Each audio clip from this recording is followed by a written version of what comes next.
Yes, I was concerned. Very, very. I was afraid, to be honest with you, because you can't see it.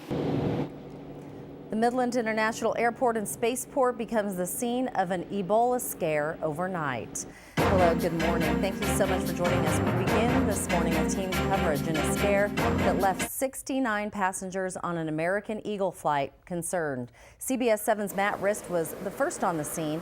He joins us live where officials now say the female patient likely does not have Ebola. Matt, what can you tell us?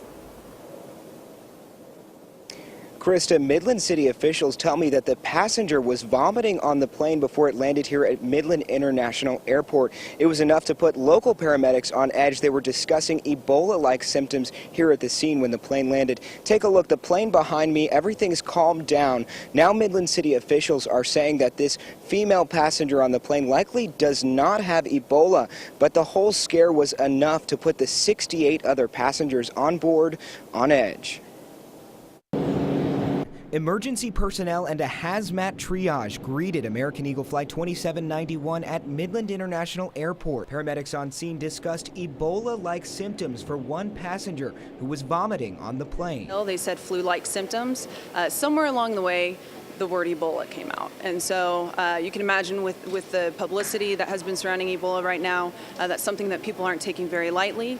The fact that the passenger didn't even have a fever was something that was a very good sign to us. Just before landing, passengers were given masks. Well, they only told us that that somebody was sick, but we didn't know that it was someone on the plane until we started seeing people or men in hazmats getting ready to come into the plane, and then they took a woman out.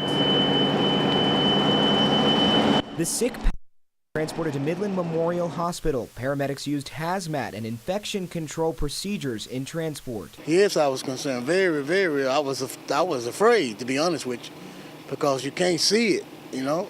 Yes, I was kind of scared for my family. I didn't want to take it home to my wife or my kids, or my brother, anybody. By 12:30, the passengers were all released. Midland City officials confirmed the sick patient came from Istanbul, Turkey, where no cases of Ebola are reported. No, not having a fever was an indication that this probably isn't Ebola. Now, Krista, the passengers here waited inside the plane on the tarmac for about an hour and a half. I wanted to take you inside, show you the scene. Here's a picture provided to me by one of the passengers. I'm told that hazmat crews were on the plane after they had landed. They also distributed these masks that folks wanted to wear. Now, Krista, what's next for these passengers? Many of these are Midlanders or who live and work here in Midland. Well, the city says they're going to be closely monitoring their status. Now, if any patients, any of the folks on this flight see any flu-like symptoms in the coming weeks, they need to contact a health official immediately or even the airport. Now, we're going to continue to track this story throughout the morning show as any developments come up. As you can see behind me, things running smoothly here at Midland International Airport after what was a very traumatic Ebola scare. For now, I'm live in Midland. Matt Rist, CBS 7 News.